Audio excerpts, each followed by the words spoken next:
Hello and welcome to the Amateur of Life and Death podcast. I'm Liz Plumpton. Each episode takes a look at a different aspect of the wonderful world of amateur theatre and features an amateur theatre maker talking about their theatrical life, theatrical loves, and the times when they've died on stage. This month's episode focuses on Stef Smith's radical reimagining of Henrik Ibsen's classic play A Doll's House. I'll be talking to Steph Urquhart, who is directing the Crescent Theatre's forthcoming production of Nora, A Doll's House, to find out more about her life and loves in theatre, as well as the challenges of taking on this exciting piece. Luke, who also appears in Nora, A Doll's House, has been backstage with his fellow cast members to find out more about the challenges of switching between 3 different time periods on stage. And now I'm delighted to be joined by Steph Urquhart, actor and director. Hi, Steph. Hello. Thank you for agreeing to come on the podcast. Thanks for having me. We're going to talk in a little bit about Nora, A Doll's House by Stef Smith that you are directing, but we'll start by finding out a little bit more about your life and loves in amateur theatre, or just theatre. So let's kick off then. Tell us about your first love. My first love of theatre is kind of my dad. It all centres around him. He was a high school drama teacher when I was growing up. So everything in the house was work related, as you would think. So there was either lesson plans flying around or lots of books about kind of the art and craft of theatre, and they were accessible as well because it was for kids and material.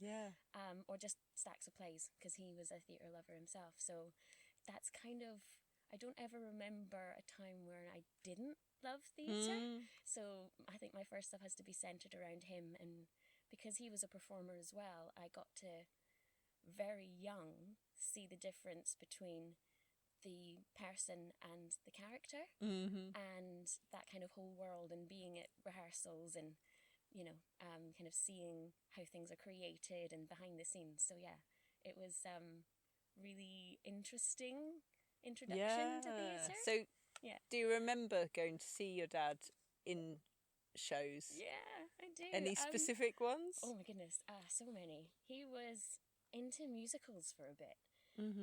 So I remember seeing him as Fagin in Oliver, and the choreography with every kid having a little thing in the trinket in a pocket and pick a pocket or two. It was great.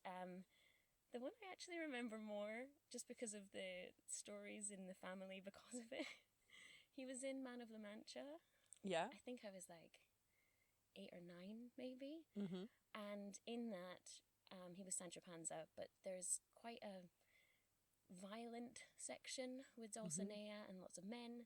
It could be quite difficult to watch. But because I was in rehearsals, I saw the laughter and the no, we need to do it this way, and the development of costume and what they were going to do for the bruises and all of the behind the scenes stuff.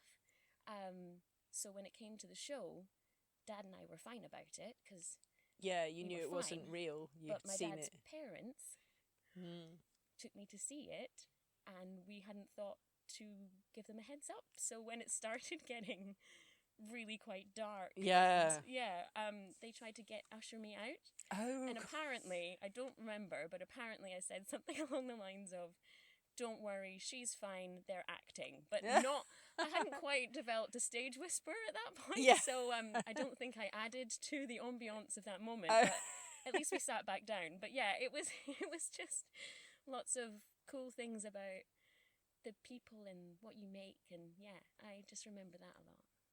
And how did you first start performing yourself? Was that school or? I think the first thing I was in was something my dad was working on, and they needed random child. I think it would have been, maybe I was like 5 or 6, and it was Deacon Brodie. It was a story of Deacon Brodie, and then he's in the jail at the end, just before. It's quite a classic kind of story about Edinburgh, and kind of the history, and it's kind of quite a dark tale, really. But he is in prison and he's been given a death sentence, and it's that like last moment seeing his family the night before kind of thing. So I remember getting told to head down, be sad, come back. Yeah. Hit the spot, come back. Yeah. Have a sweetie. That's what I remember. Brilliant. I've still got the programme though, with everyone With you on signing it. it. Yeah. Yeah, because I was like the so token cute. kid they passed around, so I was like the Yes. mascot. Yeah. Oh, that's lovely. And so far, what's been the love of your theatrical life? I had to think about this one. There hasn't been one show either on or off stage that I can point to and just go, wow, that's it. I think the fab thing about theatre is you can always pick out something. Even if it doesn't end up being the show you thought it was, there's something you can take from it. But if I had to really think about shows that changed my life, the first show I was in London definitely changed my life because of the people that I met. Not so much learning from it myself as a performer, but it was Jake's Women by Neil Simon. Okay. And I remember it was just an absolute mess to kind of get involved with, because I was made redundant on the day of the auditions. Oh, shit. So I came in, I came in with like such a cloud over my head. And then you just kind of forget everything. But I remember it was like say 2 truths and a lie in the audition, and I just said, oh yeah, I said something random, and then oh yeah, and I got made redundant today, and everyone's ha ha ha, and I'm like, no, like really did. Yeah, that was the truth. Yeah, that was the truth. But the people that I met because of that show, people that I was in that show with, and then on the committee at the time. Which group was that with? It was KDC Theatre. So they're one of the kind of travelling troupes around London. They don't have a set space, but they use places like, well, it was the Landor back in the day, or Lion and Unicorn, Barons Court, kind of pub theatre. But this was at the White Bear pre-refurb. So we actually were right behind the men's loos. So for one of the shows, someone did come out the wrong door and they had to be ushered back during a live show. That was fun. And I think there was like a rugby match on, and it was nice sound effects for that one. But like just the people I met for that one really changed my life. Like lifelong friends, have been their bridesmaid, have seen us through our early 20s now, and still part of like a massive part of my life. So I without that show, I don't know where I would be, or as a person and a performer. So and when was that? That would have been 2009. So I'd lived in London for about 18 months and kind of trying to get feet in and meet people and just kind of get a solid job and everything else. Well, I thought it was a solid job. Anyway. Never mind. But then that was kind of the first show, and because of someone in that show, I became a member of South London Theatre, which are based down in West Norwood, and they became an incredibly big part of my life for the next 10 years there as well. So all because of I'll just give it a go attitude for that one day had a ridiculous snowball. I feel very lucky that I don't actually know the play. Is it like a typical kind of Neil Simon comedy? It's very main man, kind of haunted by women in his life that teach him lessons, whether we're there or not. So there's kind of his first wife, his daughter, but at 2 different ages. So the character I played was his daughter Molly at 12. And then a different actress plays Molly at 21. So it's then they have a bit of interaction at one point. So very typical Neil Simon, kind of slightly out with normal reality, very much in that kind of internal monologue, but with help. That was kind of the vibe, Sounds interesting. Might check it out. Well, I did it twice. I ended up playing Molly 21 a few years later. Yeah. Wow. I was like, oh, these are the other lines. I remember this. It's weird how that happens. It was really funny. And if there has been one, tell us about the one that got away. One that got away is still Smarts, I think. About 10 years ago or so, I auditioned for Rise and Fall of Little Voice, so for LV. Yeah. I love singing, but it's not my comfort zone. And the idea of honing it as a skill was like really attractive, and I'd seen the Jane Horrocks film was just she's incredible and just kind of embodied these incredible like stars and the voice and the mannerisms, and I just thought the challenge of it would be so... Yeah, so it's a kind of quite ordinary working class young girl who's very shy and introverted, isn't it? But she's got this incredible talent that but she her can... record collection triggers, because she can sing like... many a star. It's from Ella Fitzgerald, Shirley Bassey, Judy Garland, Marilyn Monroe, you name it, she's got it. If there's a record, then she can kind of... But it's beautiful as well, because it's a woman finding her own voice through all of that. So she starts off imitating, and then she is, I don't want to say like a whole person at the end, but she's her at the end. And that idea, it's transformative. That journey was really attractive as well. So the initial edition, thought I smashed that. It was great. Got down to the last two, and then fell apart. Overthought the whole thing. Should have got some help for it, or you know that. But yeah, I kind of, when you wanted it so much that you didn't give it your best because you just kind of get in your own way a little bit, that is the one that definitely got away.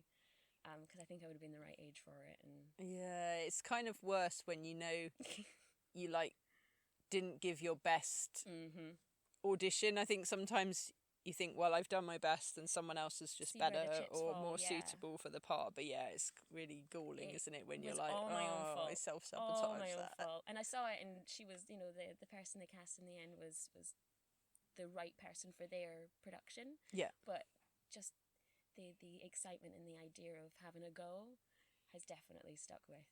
Yeah. For Marilyn got all right, but I was a bit shaky on some of the others. It's incredibly difficult.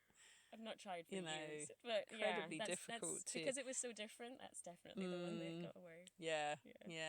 You might be too old now. Well, maybe she, you know, maybe could not. Be more tragic if she's. I was going to say I can't really remember whether it's specific. She's got a sister. I can't remember if she's older or younger in it, but yeah. Yeah, probably. Yeah, probably a little bit too old now. Maybe karaoke one day. Maybe you could direct it one day. And tell us about a time or a couple of times when you died on stage, literally or metaphorically. Yeah, I mean, I think if you've ever been in a show, any time there will have been a moment. Otherwise, I'm very jealous of you and your whole career. I think there's definitely been a cough from the audience, a light hitting your eyes in a certain way, and then you forget your name, where you come from, and everything you've ever learnt, let alone your character name in the play. I think I can remember once with the complete mind blank of coming in with a prop. It was a book. I had to tell the person about the book, and I just stood there, and he was like, "That's a nice book." And that got me back into it. And I was like, "Oh yeah, that is me. I start this scene. Oh yeah, I need to tell you about the thing." That was in Anna Karenina, and I just completely just was very confident and stood there with my book, and I was like, "Oh yeah, you don't know why I'm here."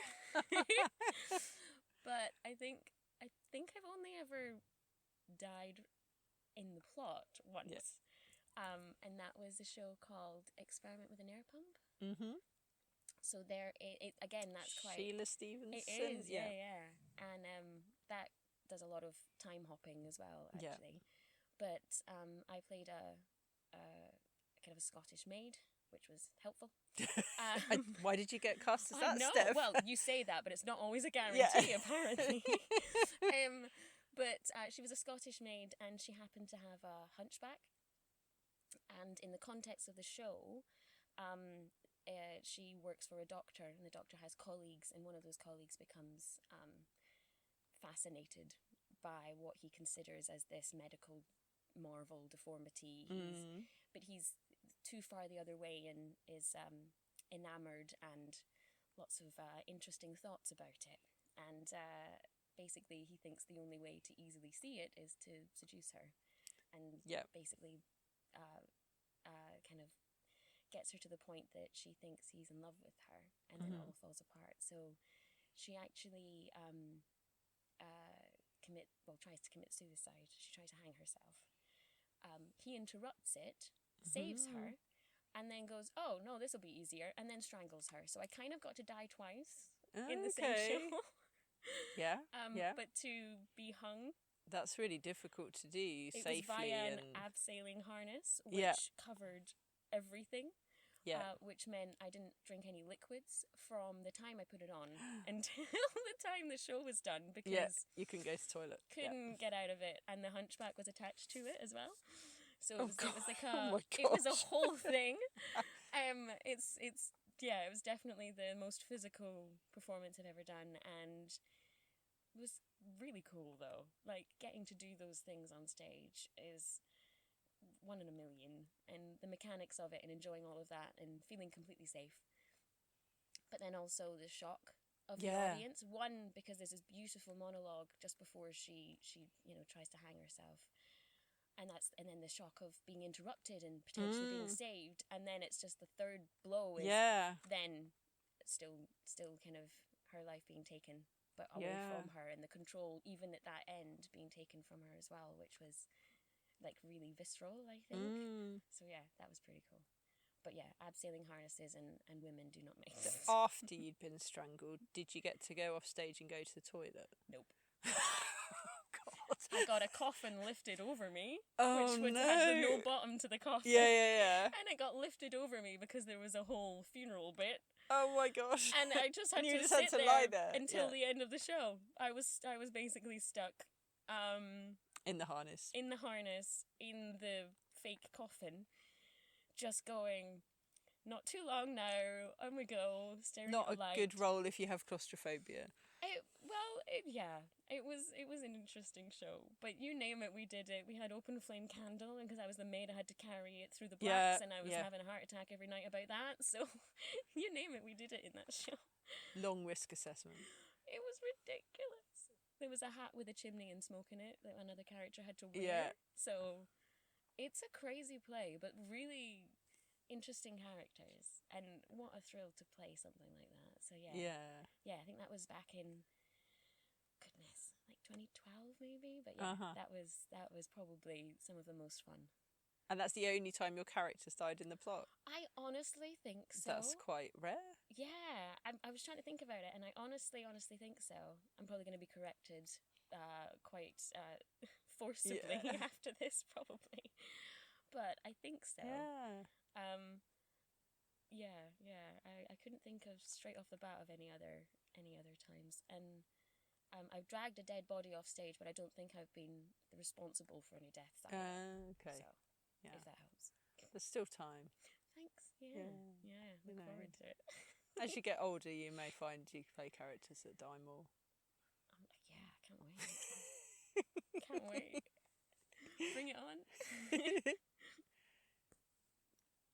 Okay, so now let's talk a little bit about the play Nora, A Doll's House, a new version inspired by the Henrik Ibsen play A Doll's House and written by contemporary playwright Stef Smith. You're currently in rehearsal for the show. Yeah. Tell us a bit about it and what attracted you to it. So Stef Smith's reimagining, I don't think you can call it an adaptation. It's definitely a new, fresh look at something rather than pigeonholing something that exists into something else. So yeah, she's taken what you might be familiar with in Doll's House's characters and the basic plot, and she's used that as a blueprint to translate that into 3 other time periods over the course of 100 years. So she's used 1918, 1968 and 2018 in her reimagining of it. And I just find that, one, the idea of doing that in the first place and going, oh yeah, this is my idea, 100%, gonna be great, is amazing.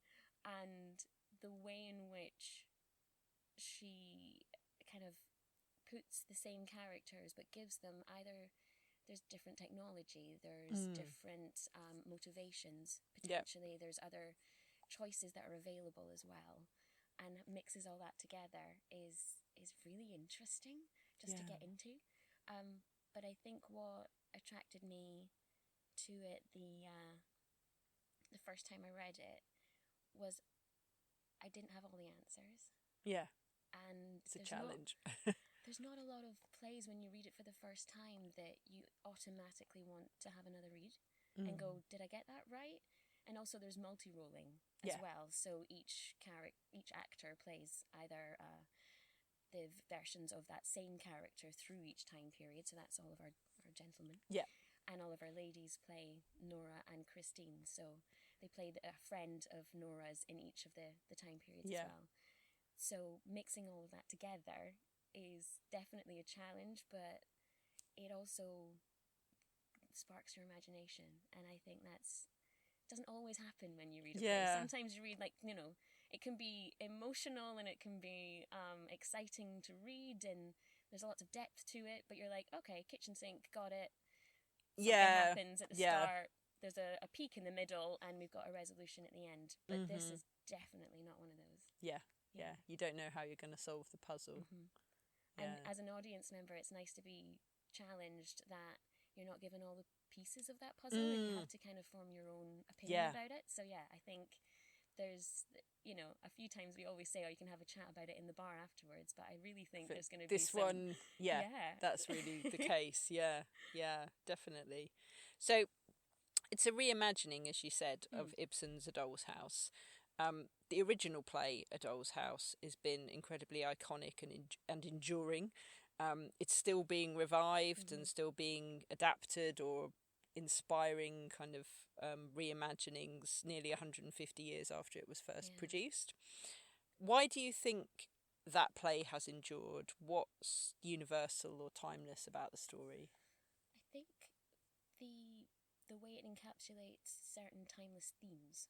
So the way it kind of portrays gender roles, self-discovery, individual worth, societal expectations, and for me, something that enduring, there has to be complexity in it, and there's definitely that within the relationships between the characters, and I think it's very human as well for me.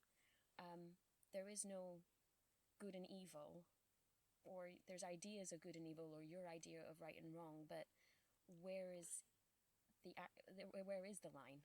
Is there a line in the first place? Where does that blur? And I think there's a lot in it that still challenges a modern audience because of all of those things, and because of, I think, how incendiary a lot of those notions, especially about gender roles and the way in which certain individuals within society are treated. You're always going to have an opinion about the personal. So I think with like things that may be more political or kind of culture of the time, it's harder to be as enduring. But when it's people and home life, you're always going to have an opinion about it. It was quite shocking, I think, when it was first produced and performed, because Nora famously leaves at the end, and that's like a very iconic moment, isn't it? That she walks out on her husband, her family, her everything, financial security, etc. Does Stef Smith's version have the same shock value? Because if you move it forward, as she's done, to different time periods, that notion's not as it's not as radical and shocking, maybe. I think maybe not shocking, but definitely still challenging. With if you have, for instance, a woman who has been so maybe insular through whatever reason, Nora herself doesn't work. It's never mentioned that she has a job, so that's a lot of connections that she doesn't create and cultivate throughout her life. We never hear about any other family apart from her father, who has passed away, so she seems very cut off. So I think potentially not shocking in the modern day, but the idea of having to step away from the familiar, from the comfortable, from what's known and what you're connected to, into the unknown, without any support, any sort of network, money behind you, is still quite radical. So maybe you don't have quite that societal undercurrent of, oh my goodness, what is she doing with her life? But you still have all right. I think the idea of a mother leaving her children has still got a kind of shock value today, maybe. And I think that's an element that I've had to take other people's opinion into, because I guess for me it's not radical. I was brought up pretty much by a solo parent and my dad in the 80s, So that was the radical thing. So a woman necessarily leaving her children doesn't have the same connection in it for me. Everything else does. So I've had to, what would I do in the, you put yourself in that situation, and we've talked a lot about it, like in rehearsals and bits and pieces, but that element isn't shocking for me. Yeah, my kind of upbringing. Maybe shocking's the wrong word, but still relatively unusual. Unusual, absolutely. Definitely. I think, yeah. But the idea of, especially recently, kind of being a person before a mother, a person before a wife, I think is more talked about. Yes. The idea of, you only have so many, one of the things that's kind of said a lot is so many spoons a day, like how much do you have to give to one area? And I think there is a lot of kind of traction these days about putting on your own oxygen mask first type of an idea, and not kind of that self-sacrifice, and that to be all of these other roles that you have, you still need to have to put enough in your own tank kind of first. I think that's really important, and definitely something that's not just for women, it's universal. Definitely. So as you've said, there are 3 Noras in the play, existing in 3 different time periods. What do you think that device adds to the experience for an audience watching the show? Hopefully it keeps it interesting. It will make it slightly jarring. There is a lot of switching, and between one line to another, it's not the typical have a blackout, do a costume change something in the set. This is instantaneous, with potentially just a bit of physicality or an accent change, or a lighting state changing behind it. So I do think that our audience is going to have to keep on their toes and pay attention. But I think it's empowering and sad at the same time to see what has changed and how little things have changed all at the same time. So that's kind of one of the things to provoke discussions and to talk about, and one of the universal things of life, of kind of no matter what is available to you, whether it's options or money or even what's been, made legal by that point. I think there's still a lot of challenging things on the day-to-day. But money's very important in the original play, isn't it? This idea of women being able to own anything or have anything, or being kind of the property of their husband. And I think we're still in a place where financial imperatives play a huge role in people's lives now. I definitely do. Money gives you options, and I think when you take that away, people react in very different ways, and that can be really telling as well, especially if you've had it and then not got it, rather than necessarily the other way around. And desperation, and what you will do to get it, and the lines that you may have never thought you would cross, and then suddenly you're over the other side looking over the hedge at where you were before. And I think something else the play explores is the power that can be given to people that lend you money or help you, or in some way help you. Maybe it's not money, but that kind of material reliance, and how that can be corrupting as well. And I mean, the most extreme, your most kind of, I suppose, typical sort of modern example, which the play touches on as well, is the kind of payday loan type scenario, like organisations, people preying on people's desperation and vulnerability for their own, ends and exploitation. Which is far more common than we probably hope. And obviously not exclusive to that, but I think anything that, even dare I say it, mortgages at the minute, the fact that interest rates and things are a lot higher than they have been, and just to get something that might be universally, owning your own home used to be, you work hard, you do the thing, you will get there. But now you might be saving for years, and every time you save, then there's another curveball and another. So yeah, I definitely think that it's topical. Definitely. But remains so over since its conception. But yeah, it's been fascinating because of the 3 different time periods. Yeah. Shall we talk a bit about them? Let's just take each one in turn. Let's start with 1918. Why 1918? So, not you, obviously. I know the writer chose that, but well, true. But I did get to kind of ask her. Yes, I know. Yeah. But 1918, in my interpretation of why, is you've got the end of the Great War. Yeah. Which was almost a mini revolution for women. You know, taking up the slack because the men were all fighting, and then they were dead. Left. Yeah. A lot of them. Yeah. And what was left, and putting the pieces back together. So that's kind of big culturally at the time. And then also women's suffrage. So at the same time as all men over the age of 21 getting the vote, some women, the right kind of women, over 30 and hitting the right property qualification, they were given the vote for the first time. So I think there's a lot of polarizing things that were happening at the time. So I think that kind of works. And the construct of every 50 years really works out for Stef Smith. So then 68, you've got obviously abortions were made legal via NHS under certain conditions. So that was revolutionary and almost, you know, choice over your body. And you know, don't want to quite say abortion pill because it caused probably more problems than it kind of solved because of some, you know, side effects and lots of things that we learned later. But morning after pill, basically their version of and again that choice that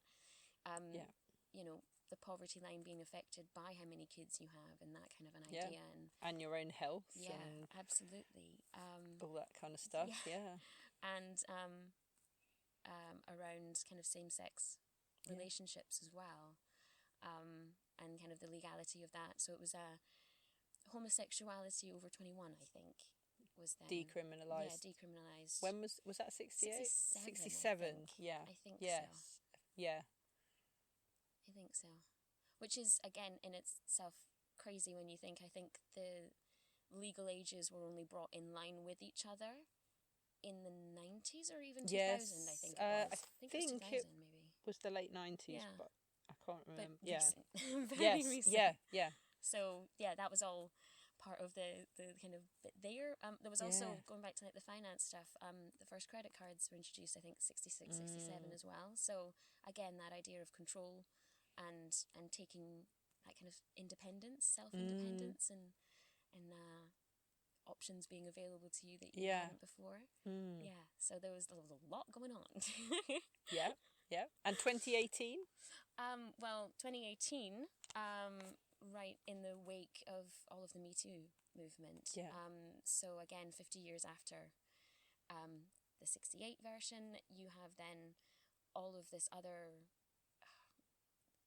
just troubling information coming to light. And I don't know about you, but I remember reading some of the content that came out at the time and being in some parts just crying at it, and then being so incensed and angry at the idea that multitudes, like the volume of women that had to come forward to sometimes just silence one male voice, and just the idea that they were so brave to come forward, and why should they have to at the same time? Like you were so proud and yet so angry at the same time. I think it was those entrenched behaviours and that culture that had grown up that you thought, well, so many people knew that this was happening, men and women, and nobody challenged it, or nobody challenged it enough. Maybe that's not fair to say nobody challenged it, but you know, it was allowed, it was permitted to continue for so long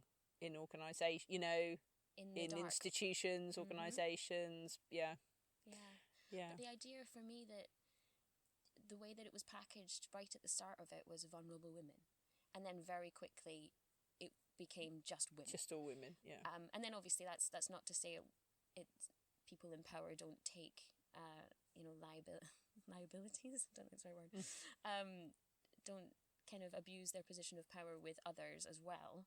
It's definitely not taking away from that, but it was the wave. It felt like a real wave of people and passion, and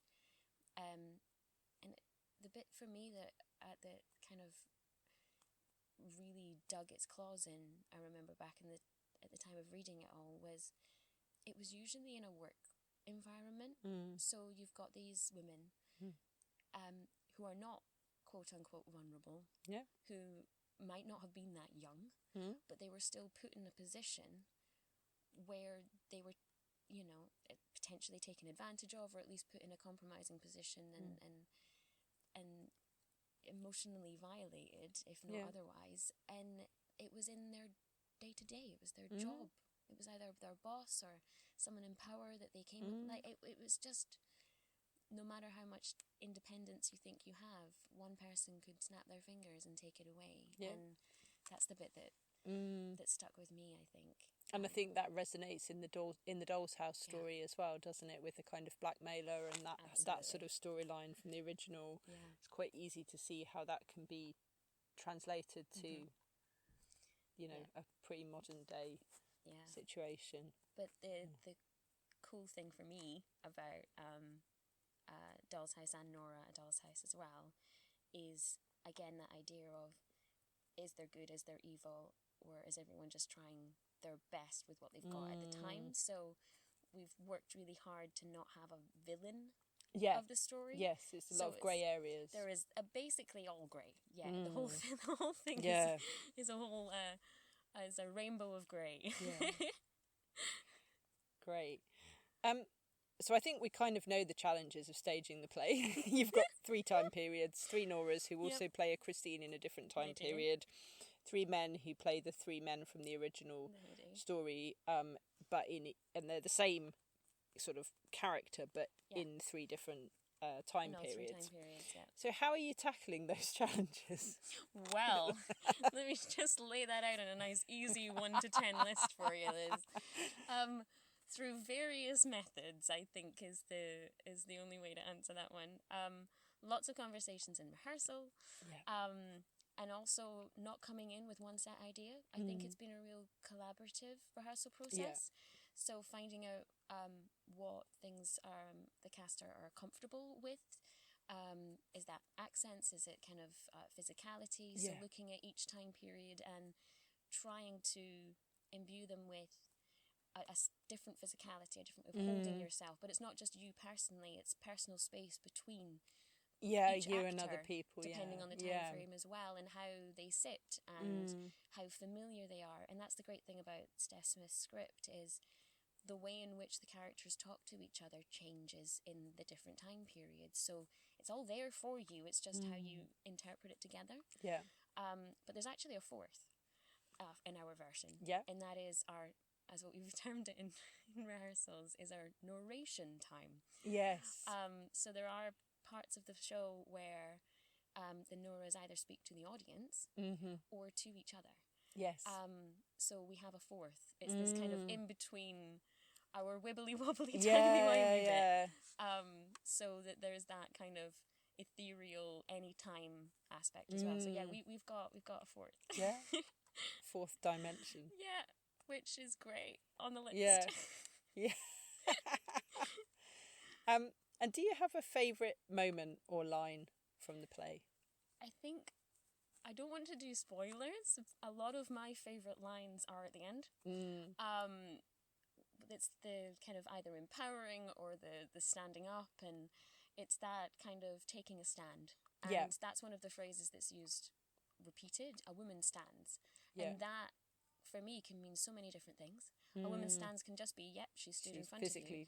Or she can stand for something, or for herself, or her family, or whatever it happens to be. I think that's a really powerful line. And it is repeated. But the thing I enjoy most about Stef Smith's script is the poetry of it.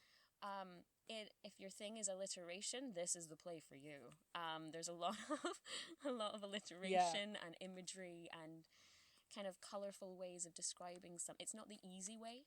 Yeah. It is a very colourful, very passionate, interesting way to describe something, rather than just it's cold or it's dark, or it's her imagery is beautiful, and that's been really fun to kind of embrace that, and it's been a really nice part of it. But yeah, I think A Woman Stands is probably my non-spoiler line. But if you catch me in the bar afterwards, I can say what the other one said.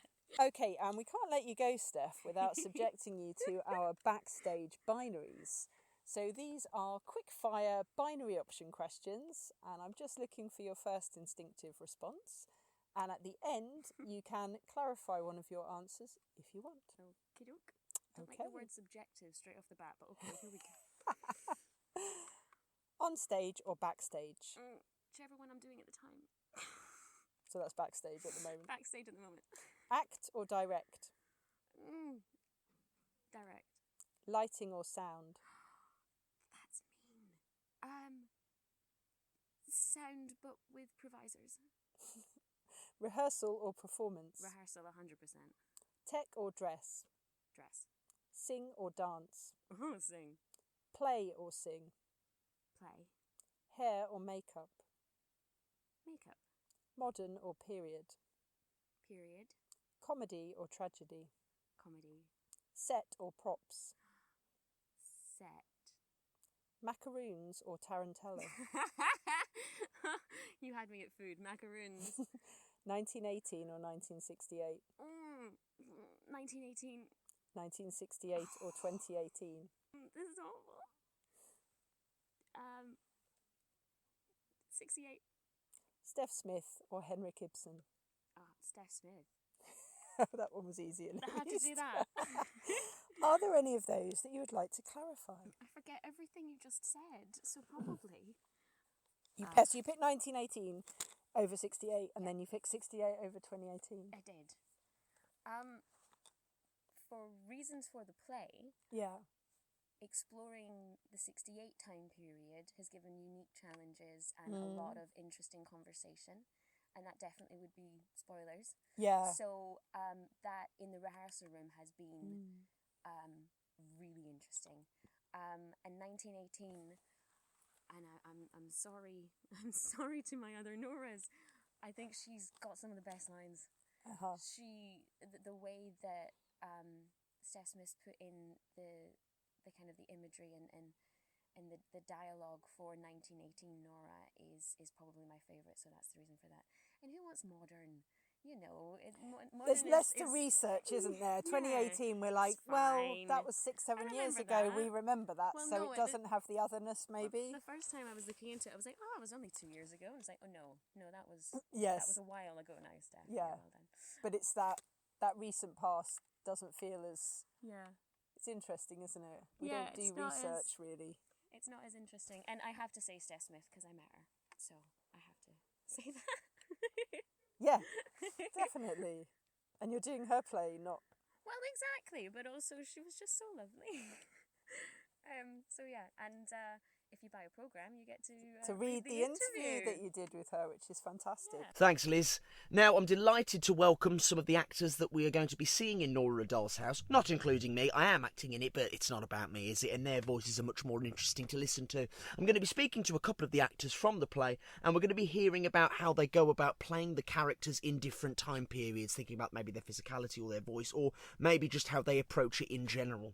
And now we're delighted to welcome Lou Stiles, who is acting in Nora a Doll's House. Thank you for coming onto the podcast, Lou. Hi, I'm very happy to be here for my first ever time recording a podcast. Yes, it's your first time at the Crescent Theatre, your first production. How are you finding that? It's been very exciting. I didn't even expect to be on a podcast. I know, it's amazing, isn't it? Yeah, there you go, the full experience right there.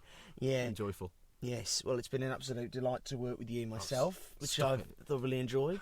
I'm not contractually obliged to say that as well. So who are you playing in A Doll's House? I mean, I know, but you know, others might not. For the viewers at home, I am portraying Nathan McKinnon. He's the... well, he could be described as the show's villain, but I think there's certainly more nuance to the character, and it's nuance that you should definitely purchase a ticket and come and find for yourself. Oh, yes, definitely. Yeah. But yeah, in short, he is perhaps the antagonist of the piece. Yeah. Yeah, because the play itself takes place, as we know, it takes place across 3 different time periods, 1918, 1968 and 2018. So how do you go about playing the same character, but in those different time periods? Well, it's been a challenge of trying to find ways to distinguish a performance as being from a certain time period without it feeling like some kind of bizarre Blackadder caricature.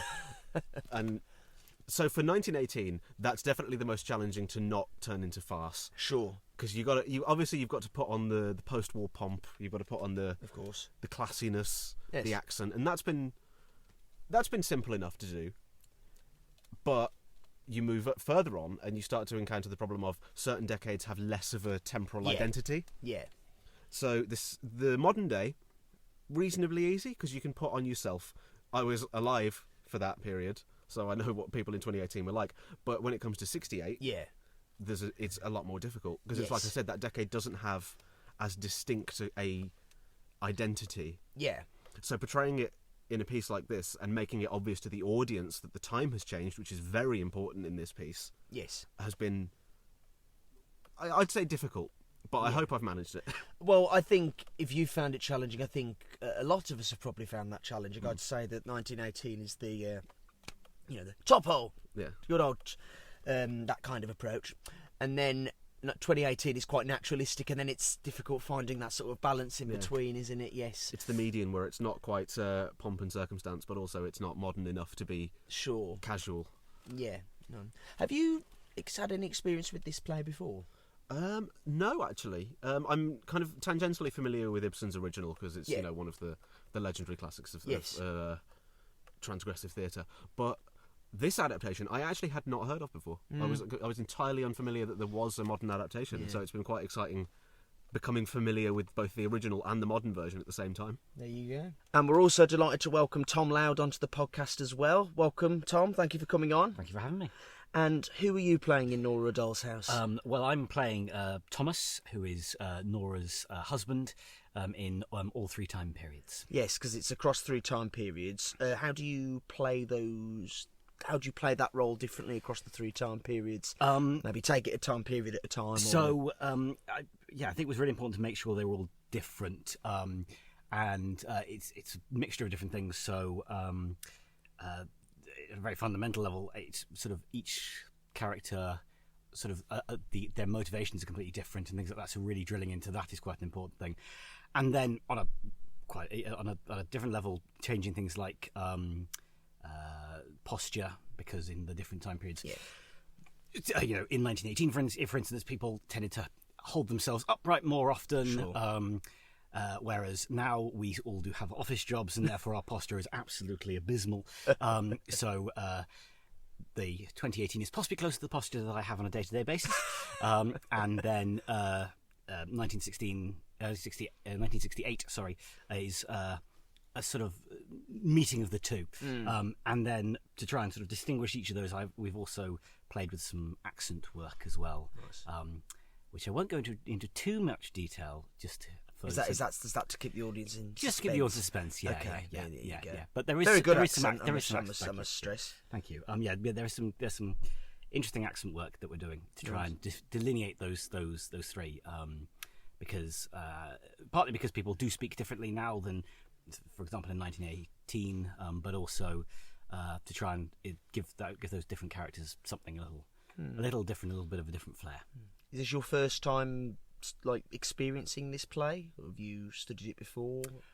So the first time I properly read it, I'd heard of this play before. Lots of friends had talked about this play. I have friends who've said that this is their favourite play, and it's one that sort of I was aware of. I was aware that it was meant to be very good, particularly the original, and then I heard that it was happening at the Crescent, and I heard some people talking about it and thought, well, that sounds like something I should read. And then I read it and went, oh yes, no, this is brilliant. I need to have an audition of this, and Yes, has it lived up to your hopes and expectations? I think Have you enjoyed very, it? very much so. It's been a really interesting play to rehearse, and and we've got such a fun fun team of people to do this show, which I think is important because it is quite a hard-hitting piece and a very complicated piece. So I think that fun that we've had with it as well has been good. Lovely. Brilliant. Thanks very much. Thank you for listening to the Amateur of Life and Death podcast. If you'd like to listen to more, make sure you subscribe at podcast.crescent-theatre.co.uk or via Spotify or Apple Podcasts to get the next episode. You can find out more about the Crescent Theatre Birmingham and our upcoming productions, including Nora, A Doll's House, by visiting www.crescent-theatre.co.uk or by following us on social media.